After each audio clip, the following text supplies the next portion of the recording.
Got some bad news, guys. We might have to stop calling it soccer and call it football. But on some good news, Big Daddy Pulisic got his first goal of the season, and a women's college coach in Texas has been accused of the wildest shit that you have to hear to believe. We're covering all of this on Tea Time with David.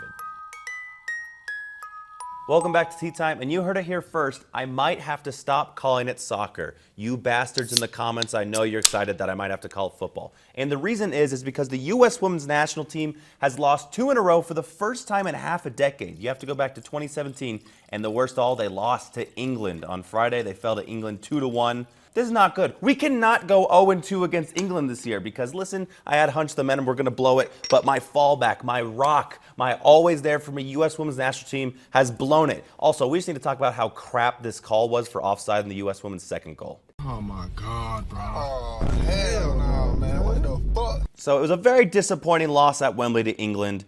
Very bummed about that, but I was like, okay, it doesn't matter because they should absolutely destroy Spain, who's missing 15 of their normal A-list players.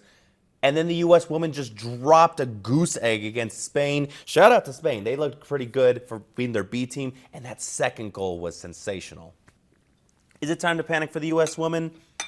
Maybe. They still got 2 friendlies against Germany in November, and if those go poorly, Vlatko will be on the hot seat with the World Cup right around the corner. But, you know, they're missing some big players.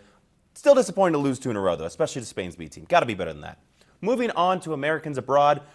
The Eagle has landed. Christian Pulisic has scored his first goal for Chelsea since May. It's been a hot minute, but got to give credit where credit's due. I've been harsh on Mason Mount. Great assist by Mason Mount. Nice finish by Pulisic. I was very excited to see this goal. Also, shout out to Pulisic because he was wearing long sleeves, so he rolled that bad boy up to get ready to hit that shit. Big fan of that. Pulisic wasn't the only American who scored in England this last week. Austin Trusty, who plays for Birmingham, scored a brace. He's a defender. He never scores, but he got up with 2 big headers. Good on him. And then Josh Sargent scoring for Norwich again. Love to see this. America,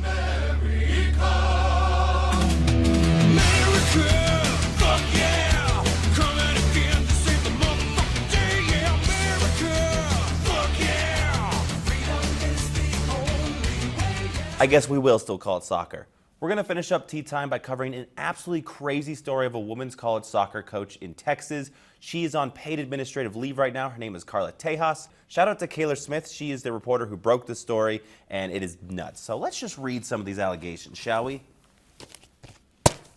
Number 1, distributing alcohol to minors.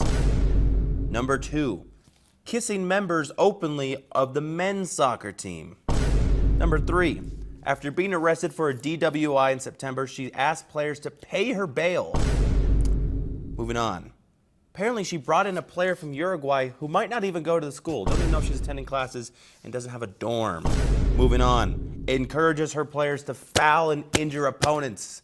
Dirty. Apparently, she got red carded in a game and then snuck back into the stadium in disguise to coach via walkie-talkie.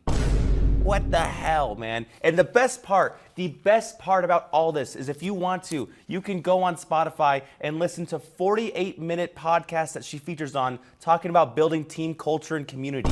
So if lying is your kink, I have 48 of the greatest minutes for you to listen to. That is all for Tea Time this week. Thank you so much for tuning in, and we'll be back in the future with all the updates on soccer and if we keep sucking, football news.